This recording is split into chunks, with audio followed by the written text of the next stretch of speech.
Life പദ്ധതിയിൽ fund ലഭിച്ചിട്ടും പുതിയൊരു വീടെന്ന സ്വപ്നത്തിനായുള്ള കാത്തിരിപ്പിലാണ് പേരാമ്പ്ര കുമ്പാര ഉന്നതിയിലെ കുടുംബങ്ങൾ. വർഷങ്ങളായി താമസിക്കുന്ന സ്ഥലത്തിന് പട്ടയം ലഭിക്കാതെ വന്നതാണ് അടച്ചുറപ്പുള്ള വീടെന്ന സ്വപ്നത്തിന് വിലങ്ങുതടിയായത്. ഏത് നിമിഷവും വീഴാവുന്ന ചിതലരിച്ച വീട്ടിൽ കുട്ടികളെയും കൊണ്ട് ഇനിയും എത്ര കാലം കഴിയണം എന്ന ആശങ്കയിലാണ് കുടുംബങ്ങൾ. ഗോവിന്ദന് 68 വയസ്സായി. കൂത്താളി പഞ്ചായത്തിലെ മൂരിക്കുത്തി നമ്പ്യാർകുന്നത്ത് കുംഭാരൻ കുടുംബത്തിലാണ് ജനിച്ചു വളർന്നത്. ജീവിതകാലം മുഴുവൻ ചക്രം തിരിച്ച് മൺകലമുണ്ടാക്കി അധ്വാനിച്ചിട്ടും കാര്യമായ സമ്പാദ്യമൊന്നുമില്ല.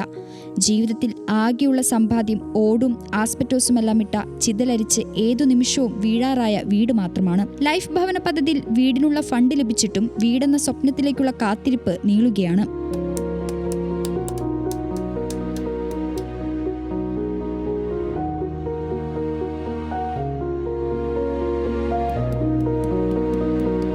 കുറേ അതിന് നടക്കുന്നത്, കുറേ കൊല്ലമായി.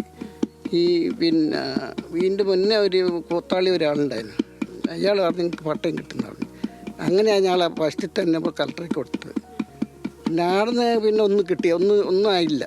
പിന്നെ ചിലർ പറയും നിങ്ങൾ ട്രിബ്യൂണലിലേക്ക് കേസ് കൊടുത്താൽ കിട്ടുമെന്ന് പറഞ്ഞ്. അതിന് ഞങ്ങൾ ട്രിബ്യൂണലിൽ ഒരിക്കൽ കൊടുത്തിട്ടുണ്ടായിരുന്നു. പിന്നെ അതിൻ്റെ പേരൊന്നുമില്ല. ഇതാരാ അതിൻ്റെ ഉള്ളിൽ കളിക്കുന്നത്, എന്താ ചെയ്യുന്നതെന്ന് ഞങ്ങൾക്ക് അറിഞ്ഞോടാം. ഇതുവരെ ഞങ്ങൾക്ക് നല്ലൊരു വീട് എടുക്കാനും കൂടി ഒന്നും സാധിക്കുന്നില്ല. ഈ പട്ടയം കിട്ടാണ്ട് വീട് എടുക്കാനോട്ട് കിട്ടിയില്ല എന്ന് പറയുന്നുണ്ട്. അയൽവാസി ബാലന്റെയും അവസ്ഥ വ്യത്യസ്തമല്ല.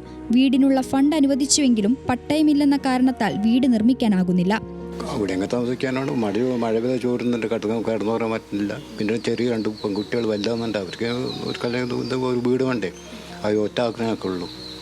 ഇവിടെ കിടന്നു പറയാൻ ചോരുന്നുണ്ട്, അടുക്കള എല്ലാം ചോരുന്നുണ്ട്. ഞങ്ങളെന്ത് ചെയ്യണപ്പോൾ അവിടെയെല്ലാം കൊടുക്കണം. കളക്ടർ കൊടുത്ത്, തഹസിൽ കൊടുത്ത്, വില്ലേജ് കൊടുത്ത്, പഞ്ചായത്ത് കൊടുത്ത്. ഞങ്ങളിപ്പോൾ ഇനിയിപ്പോൾ ഞങ്ങൾ പോകുന്നുണ്ട്. വീടുകളുടെ പല ഭാഗങ്ങളും ചിതലരിച്ചു. മഴ പെയ്താൽ വീടുകളുടെ അകം ചോർന്നൊലിക്കും. വരുന്ന മഴക്കാലം വീടിനുള്ളിൽ എങ്ങനെ ചിലവഴിക്കുമെന്നാണ് ഇവരുടെ ആവലാതി.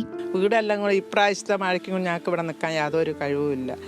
വെച്ചാൽ പേടിയാണ്. മക്കളെയും കൊണ്ട് വേറെ എവിടെയും പോകാനില്ല. ഇപ്പോൾ എല്ലാവർക്കും ഞങ്ങൾ വീട് കണ്ടാൽ അവസ്ഥ ഇവിടെ കണ്ടാൽ അറിയാം എല്ലാവർക്കും. അതാണ് ഞങ്ങളെ വിഷമം. ഇതിപ്പോൾ ഞങ്ങൾ ആരോട് പറയാനാ? വില്ലേജ് ഓഫീസും പഞ്ചായത്ത് ഓഫീസും പലതവണ കയറിയിറങ്ങിയിട്ടും നടപടിയൊന്നുമായില്ല. നിരവധി കുടുംബങ്ങൾ താമസിച്ചിരുന്നിടത്തു നിന്നും പലരും മറ്റൊരിടം തേടിപ്പോയി. ഇനി അവശേഷിക്കുന്നത് 3 കുടുംബങ്ങൾ മാത്രമാണ്.